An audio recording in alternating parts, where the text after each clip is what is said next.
অনেক দিন পর আরও একটা রান্নার ভিডিও নিয়ে তোমাদের সামনে চলে এলাম। আর আজকে বানানো হচ্ছে কুলের আচার। তো চলো আমি কিভাবে বানাই তোমাদেরকে সেটাই শেয়ার করব। আর দেখো প্রথমে কড়াতে তেল দিয়ে দিয়েছি, আর তেলের ওপর দিয়ে দিয়েছি শুকনো লঙ্কা আর তেজপাতাটা একটু ভাজা ভাজা হলে তার উপর দিয়ে দিলাম এখানে কুলগুলো কিছুক্ষণ নাড়াচাড়া করে নেব।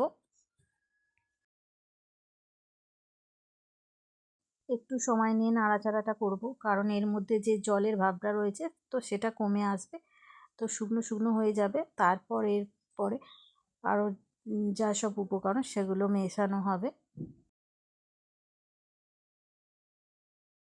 আর হ্যাঁ, বলো তো, আমার এই কুলের আচার বানানো দেখে কার কার জিভে জল চলে এলো, আর কার কার স্কুলের ধারে কুলের আচারের চাটনির কথা মনে পড়ে গেল, অবশ্যই কিন্তু জানিও। আর এই দেখো কুলগুলো প্রায় নাড়াচাড়া কমপ্লিট হয়ে গেছে। তো এর মধ্যে এবার দিয়ে দিলাম তো কুচো করে রাখা গুড়গুলো। তো আমি এখানে ভেলি গুড়টা ইউজ করছি। তো এই গুড়গুলো দেওয়ার পর আরও কিছুক্ষণ নাড়াচাড়া করতে হবে, কারণ গুড়টা গলার জন্য সময় দিতে হবে।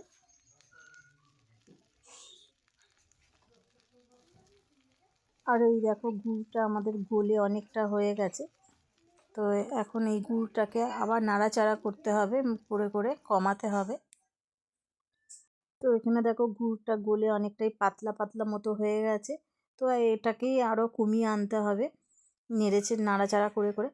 আর একটা কথা বলতে তো ভুলেই গেছি, তো এখানে একটু নুন দেওয়া হয়েছিল, তো সেটা দেখানো হয়নি, স্কিপ করে গেছি। তো এই দেখো আমাদের কুলের আচারটা প্রায় শেষের দিকে, নাড়াচাড়া করে কেমন আঠালো আঠালো ভাব হয়ে গেছে। তো আমাদের প্রায় শেষের দিকে। তো এবারে দিয়ে দেবো এর মধ্যে কিছুটা গুঁড়িয়ে রাখা ভাজা মশলা, তো যার মধ্যে আছে জিরে, ধনে, শুকনো লঙ্কা, তেজপাতা, জোয়ান। তো এইগুলোই গুঁড়ো করা আছে, একটু ভাজা ভাজা করে তারপর গুঁড়ো করে নিয়েছিলাম। তো এগুলোই দিয়ে দিলাম। আর এইগুলো দিয়ে দেওয়ার পর আরও কিছুক্ষণ মেশাতে হবে।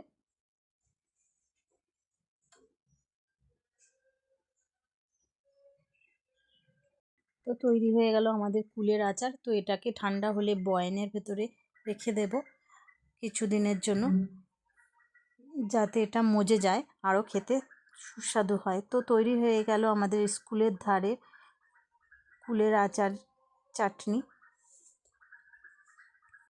তো আমরা তো এইরকমভাবেই কুলের আচারটা বানিয়ে থাকি। তোমরা কেমনভাবে বানাও কমেন্টের মাধ্যমে অবশ্যই জানিও। তো কেমন হয়েছে সেটাও অবশ্যই জানিও। তো ভিডিওটা এই পর্যন্তই, দেখা হচ্ছে পরে কোনো ভিডিওতে। এখনো মতো টাটা।